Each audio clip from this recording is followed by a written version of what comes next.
Weddings are just for family members, sweetheart. You're useless.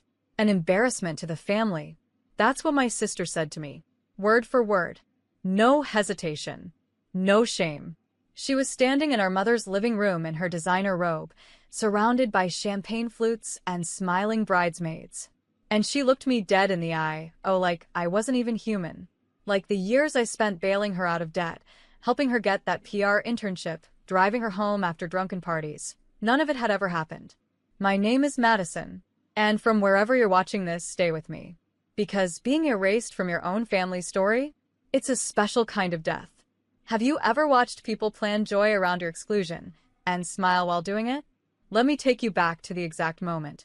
I had just arrived with a small gift, nothing extravagant, just a framed photo of the two of us from childhood. Her favorite, or so I thought. She barely glanced at it. Oh, That's sentimental, she said, placing it face down on the counter. But yeah, I've been meaning to talk to you. She waved the bridesmaids away. So, we've finalized the guest list. We're keeping it tight. Just real family. And we don't want any awkward energy, you know? I blinked. I'm your sister. Exactly.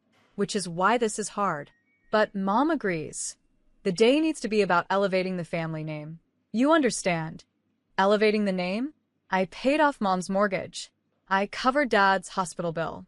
I loaned Tasha money for this wedding. And suddenly, I wasn't family? I left without saying a word.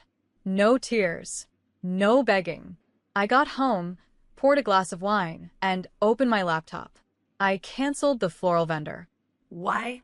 Because the florist was under my name and my credit card. I also paused the $2,800 transfer for their photographer, the one I'd agreed to sponsor. Then, I opened a new browser tab, booked a direct flight to Bora Bora, and clicked confirm. Not for revenge. Not yet. Just for silence. 3 days later, I was lying under palm trees, letting the ocean breeze dry my hair, when I started getting the calls. First from Mom, then from Tasha, then from my cousin Katie, the same cousin who told me I was too low profile for the wedding party. 20 missed calls. 16 texts. I ignored all of them, until finally, I played one voicemail for my sister. Her voice cracked.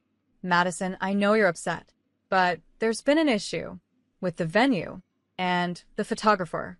And, there's rumors online about the wedding being canceled. I don't know who started them. But we really need to talk. I sipped my drink and looked at the sea. They weren't rumors. I hadn't said a word to anyone, but someone else had. The universe? Karma? Or maybe just a final invoice I let go unpaid. And in the middle of that tropical paradise, my phone buzzed again. An email from the venue manager. Subject: refund denied. Attached were screenshots of my cancellation and notes about payment disputes and last-minute changes made by the sponsor. A line at the bottom made me smile. We do not work with clients who disrespect our contracted partners. Best of luck with your event. I didn't answer the calls. Not yet. Because I wasn't finished watching their picture-perfect story fall apart. One dropped call at a time. By day 4 of my vacation, the family group chat was exploding. Messages flooded in like a hurricane. Why did the photographer pull out? Tasha's crying, this isn't funny. The wedding is in 3 days. Answer your phone. Mom said you're in Bora Bora. Seriously? And my favorite from Dad. You need to grow up and fix this. Now. Fix what, exactly? The wedding that I wasn't family enough to attend? The one they planned behind my back, but funded with my hard-earned money? Please. I didn't reply. I went snorkeling instead. I floated above coral reefs while they panicked back home, racing to find a new venue, a new florist, a new photographer. But good luck finding one on 3 days' notice during wedding season, when your original vendor warns others that you're entitled, unethical, and unstable. That last part? Their own doing. Apparently, my sister screamed at the venue manager when they wouldn't reinstate the booking. Told her she'd ruined the most important day of her life. Didn't know that venue manager had a cousin who works in event PR, or that the meltdown was recorded. It was now circulating quietly among planners with the subject line: avoid this bridezilla at all costs. Meanwhile, back in paradise. I was at peace. I wrote in my journal, "You don't have to destroy people who tried to bury you. Just stop watering the roots of their entitlement." Then I set down my pen, smiled at the sunset, and turned off my phone for 24 hours. When I turned it back on, I had 47 missed calls and a message from my ex-best friend, Bree, the one who ghosted me last year to be a bridesmaid. "Hey Mads, weird question, but did you actually cancel everything? Everyone's freaking out. Your mom said you're being dramatic, but the florist said you filed a fraud dispute on your card? Is that true? Call me." I didn't. Instead, I uploaded a photo to my private story. Me in a hammock. Caption: "Heard there's a wedding this weekend. Hope it's a good one." Winking emoji. I knew someone would screenshot it. I was counting on it. Then came the official moment. The wedding website changed from "Join us in celebrating the love of Tasha and Jordan" to "Due to unforeseen circumstances, the wedding will be postponed. We appreciate your support." Unforeseen. Funny.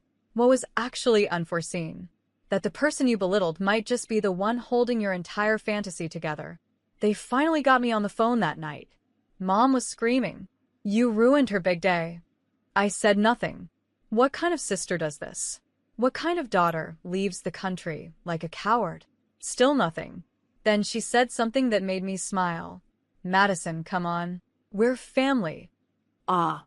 That word again. The same word they weaponized to cut me out. Now begging to be used as a shield. I took a deep breath, leaned back in the lounge chair, and simply said, "You all made it clear. Weddings are for family." So I stayed away. Then I hung up. And for the first time in years, I felt no guilt. No guilt. No shame. No urge to fix what they broke. Just the slow, rising tide of something stronger than revenge. Freedom. By the time the original wedding date arrived, the replacement venue they scrambled for was a far cry from the hilltop vineyard they'd planned. The original location, the one I paid the deposit on, had views of the ocean, chandeliers strung through trees, and a full-string quartet scheduled. This one? A repurposed event hall near the freeway. Plastic chairs. No AC. And a suspicious smell no one could quite identify. But the most poetic part? Someone sent me a photo of the original cake. You know, the 5-tier vanilla bean one they said was too expensive when I offered to cover it, and then went ahead and ordered anyway with my card? They'd forgotten to cancel delivery. The cake had arrived at the original venue, the locked and empty venue. It sat outside for hours, in the sun. Eventually, someone tossed the entire thing into the back dumpster. The baker posted a blurry image to her Instagram story. Unclaimed beauty. Always confirm with your vendor grimacing face. It went viral. Not because of the cake, but because someone zoomed in on the name written in fondant across the second tier. Congratulations, Tasha and Jordan. People connected the dots. And suddenly, their canceled wedding became online gossip. That same night, I got a text from Jordan's cousin. A girl I'd never met in person, but who followed me online.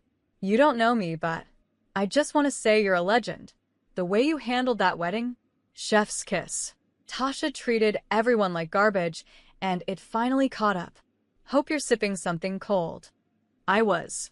A chilled coconut mojito. Feet in warm sand. The sound of waves replacing every fake compliment I'd ever heard from my family. But it didn't end there. Apparently, during the ceremony, or what was left of it, the microphone system cut out. No vows. No music. Just a barely decorated room, some folding chairs, and the uncomfortable sound of guests whispering things like, "Weren't they supposed to have a violinist? This isn't what the invitation showed. Where's her sister?" I found out later that Jordan's parents weren't impressed. His mother asked quietly, "Didn't her sister sponsor most of this?" To which Tasha replied, No. She offered, but she got weird and backed out last minute. Drama queen. Wrong move. Because guess what? Jordan's mom and I had spoken before. She knew who paid what. She thanked me for covering their engagement dinner. I didn't have to say a word. Tasha's lies crumbled without me lifting a single finger. When I got home 2 weeks later, I walked into my quiet apartment, watered my plants, and lit a candle. There was no "We missed you" banner. No flowers. Just silence. And I loved it. But what I did find waiting was a card slid under my door. No envelope. Just my name on the front. Inside. You didn't have to go nuclear. You could have just said you were hurt. Mom. I read it twice. Then ripped it in half. Because that's the thing. I did say I was hurt. When they laughed at me. When they called me an embarrassment. When they planned a wedding I wasn't welcome at, but funded in silence. I had said everything. They just weren't listening. So now? They could listen to the sound of their own regrets echoing back. A week after I returned from Bora Bora, the real fallout began. Not from me. From a single photo. Someone, maybe a guest, maybe a caterer, snapped a picture during the wedding reception. It was blurry, chaotic, and completely unfiltered. The bride was mid-tears. The groom looked annoyed. Guests were fanning themselves with wrinkled programs. But that wasn't what made it viral. What made it viral was the caption someone wrote above it. When you disrespect the sibling who funded your fantasy, don't be surprised when the dream turns into a disaster. It had less than 200 followers. A wedding snark page. And yet it hit 45,000 likes in 3 hours. Because people started adding context. People who knew. Isn't this the wedding where the sister paid for everything and then ghosted? My cousin knows the venue planner. The bride screamed at her. This is why you don't burn bridges with the person holding the receipt folder. By the end of the day, Tasha and Jordan's wedding became a trending search term. I didn't post a thing. Didn't like, comment, or share. But I got tagged. And soon enough, my inbox filled with quiet claps from people who knew what I'd endured in silence. Then came the email from the wedding magazine. Yes, the one that had initially agreed to feature Tasha's journey to the altar after I helped her write the pitch. Hi, Madison. We've become aware of some discrepancies in the vendor story submitted by your sister. We'd love to speak with you if you're open to clarifying the actual sequence of events. I declined. Not out of pettiness. Out of peace. Because this wasn't about exposing her. It was about removing myself from their illusion entirely. The next blow came at Sunday brunch. Not mine, theirs. A waiter I knew from college messaged me. You're not gonna believe this. Your family's at Echo Bistro. Full table. All dressed up like nothing happened. Until this old couple approached and said, "We saw your daughter's wedding online, such a shame. Beautiful dress, though." Bro, the table froze. I almost dropped the mimosa. I laughed so hard I dropped my phone. Karma, as it turns out, has no dress code. That night, my sister finally messaged me. Not a voice note. Not a call. Just a single line. I hope you're proud of yourself. I typed out 10 different responses. Deleted all of them. Then sent. I didn't break your wedding, Tasha. I just stopped holding it up. She never replied. The final straw? My mother called me 3 days later. Calm. Collected.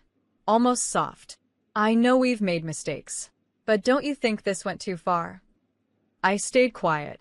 Then she added, "We're still family, Madison. At the end of the day, we still share blood." And I finally answered, "You're right, Mom. We do share blood. But love is something you earn." Click. No shouting. No slam. Just a click. And I sat back in my chair, letting silence wrap around me like armor. They'd used my name, my labor, my money, but they never once saw my worth. Now? The world did. And nothing terrifies a family of image-obsessed manipulators more than a woman they can no longer control or erase. 2 weeks passed with no contact. No come home. No apologies. Just silence, bitter, cold, loaded with unspoken blame. Until one afternoon, I got a letter from an attorney. A thick envelope. Certified. Inside was a formal request to attend a family estate meeting. Apparently, my grandmother's property was finally being transferred, and my parents were, including all adult children. I nearly laughed. This was the same grandmother they said I was too busy to visit. The same estate they said would go to those who really understood family. I should have tossed the letter in the trash. But I didn't. Something told me this wasn't just about land or money. This was about power. And they were hoping I wouldn't show. So, of course, I did. I walked into the lawyer's office 10 minutes early, wearing the same navy suit my mom once called too masculine. The receptionist gave me a quiet nod. My siblings were already inside, Tasha in designer heels, arms folded. "Look who decided to show up," she muttered. I said nothing. The attorney began. Grandma's will had left the estate to be divided evenly between her grandchildren. Period. But there was a catch. Only those who had contributed care or financial support to her final years could claim the inheritance. Suddenly, the room tensed. Tasha's eyes widened. My brother leaned forward. "Wait, what does that mean exactly?" The lawyer turned a page. "It means only one grandchild sent financial support for hospice, covered 3 months of medication, and wrote consistent letters to the care home." He looked at me. That would be Madison. Dead silence. Then Tasha practically screamed. "She did that behind our backs." The lawyer raised a brow. "She did it without asking for credit." My heart raced. But I didn't gloat. I just opened my folder and handed over the original receipts. Dated, signed, irrefutable. That's the thing about being treated like the shadow in your own family. You learn to keep everything. Because someday, you might have to illuminate the truth. Outside the office, my brother tried to corner me. "Madison, come on. You don't really need Grandma's house. You're doing well." I smiled politely. "Exactly. I don't need it. That's why I'm turning it into a women's shelter." He blinked. "Wait, what?" "You all said I was useless. An embarrassment. Not family enough. So I'm giving this house to women who don't have one." And I walked away. That night, I posted just one photo online. No captions. No text. Just the key to Grandma's house resting in my palm. The comment section filled in the rest. "You're a real one, Madison. Breaking generational curses one move at a time. That key looks better in your hand than on their Pinterest board." I never wanted revenge. But justice? Justice has a quiet elegance. It doesn't scream. It simply walks in, calm, unshaken, and rewrites the ending. And that's exactly what I plan to do. The shelter launched 6 weeks later. Quietly. Intentionally. No press, no announcement, no dramatic ribbon cutting. Just a clean kitchen. Fresh linens. And keys handed to women who needed a second chance more than I ever needed their approval. I named it the Olive Branch.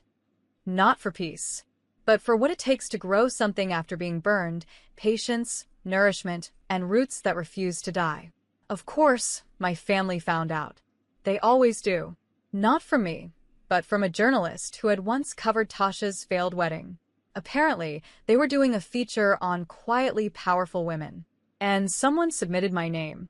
The article's headline read, "The Black Sheep Who Bought a House, Gave It Away, and Walked into Her Power." Tasha reposted it with an eye-roll emoji. My mom called me twice, no voicemail.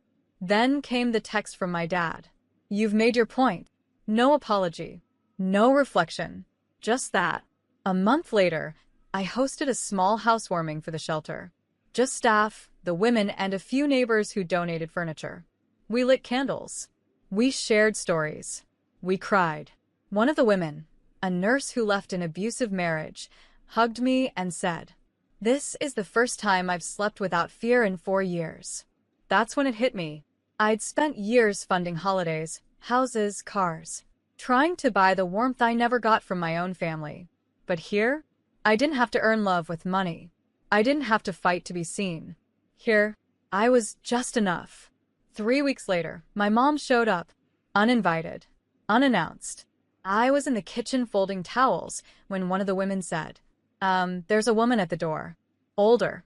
Looks kind of like you." I stepped outside.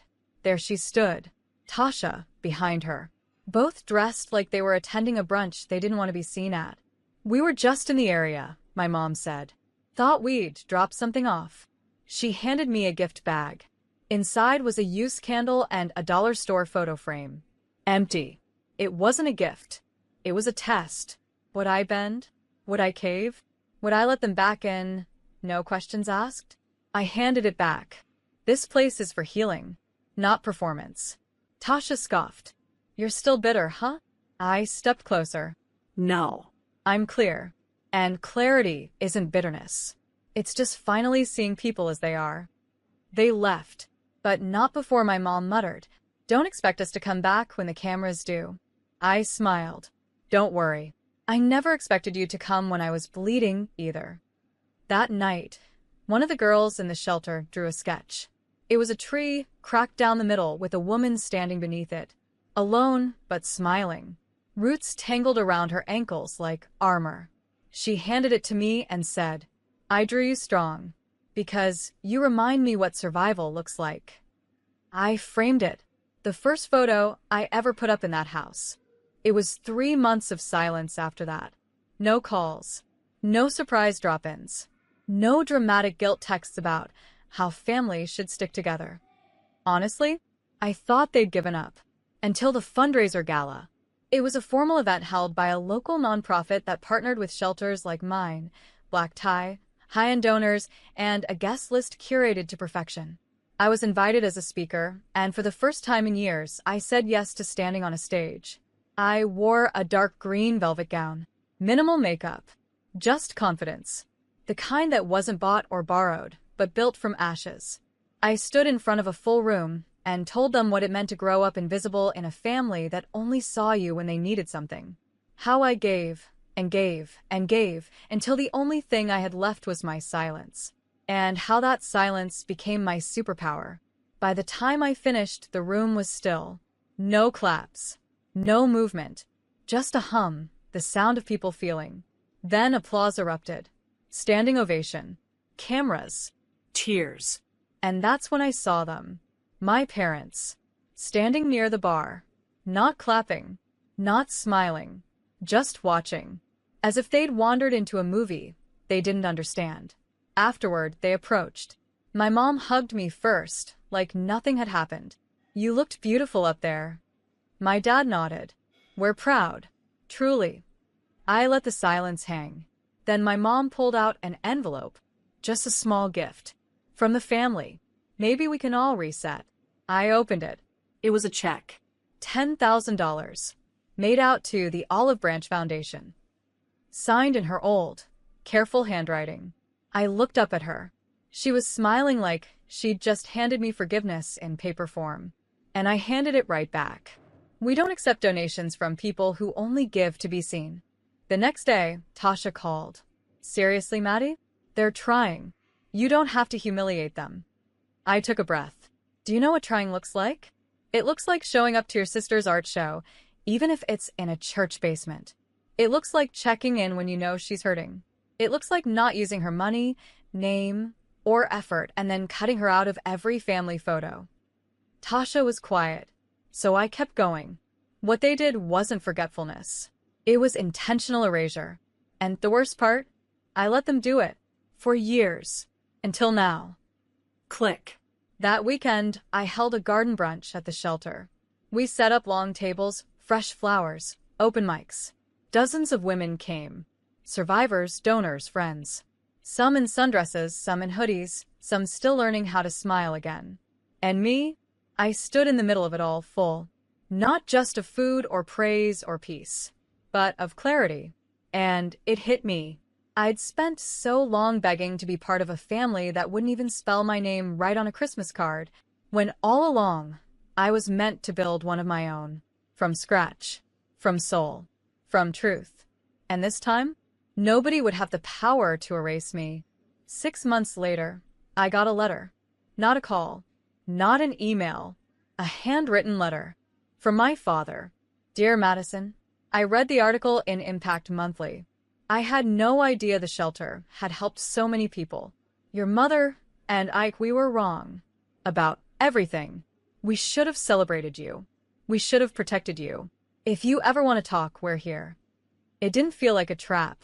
It didn't feel like manipulation. It felt like a man trying to make peace with the ghost of a daughter he pushed into silence. But I didn't rush to respond. Instead, I slipped the letter into a folder titled, "What Healing Looks Like." A quiet file I kept, full of receipts, letters, sketches from shelter kids, and photos that had my name spelled correctly. Because even now, healing wasn't loud. It was layered, uneven, ongoing. Then came the city recognition. The Olive Branch was named one of the top 10 grassroots initiatives transforming lives. We were invited to a televised city council ceremony. I stood backstage, watching the montage play, women hugging their kids, building resumes, learning to cook again, and I realized they had no idea what my family looked like. No one in that room knew the decades of being overlooked, mocked, sacrificed. To them, I was just Madison James, the founder, the changemaker, not the helper, not the embarrassment, not the family maid. Just me. After the ceremony, a young woman came up to me with her daughter. The little girl was holding a drawing, crayons scribbled across the page. It was me, wearing a crown made of books and flowers, standing in front of a house with open doors and golden light pouring out. She said you're what she wants to be when she grows up, the mom smiled. I crouched down and asked the girl, "Why me?" She shrugged. "Because you made a home for people who didn't have one." I fought the tears, but one slipped anyway. "You just made my whole year." The next morning, I walked through the garden behind the shelter, barefoot. The grass was cold and the air was soft. One of those rare mornings where nothing hurts, even if everything used to. I thought about my mother's voice saying, "You've always been the family joke." And for the first time, I didn't feel the sting of it, because I'd built something from every punchline. I'd turned their mockery into bricks and their silence into blueprints. And standing there in the sun, I whispered to no one in particular, I was never the joke. I was the blueprint. I've been erased, silenced, minimized, and used. But I never broke. Instead, I built a name, a house, a purpose. And now, every time someone walks through the shelter's doors, every time a woman looks in the mirror and sees herself again, I remember what my father once said at that fundraiser. "Madison James, you built all this." And I finally said it aloud, proud and whole. Yes. I did. I wasn't asking to be part of their family anymore, because I became the family I always needed. And I opened the door, not to let them in, but to let everyone else find the kind of love that doesn't need approval to exist.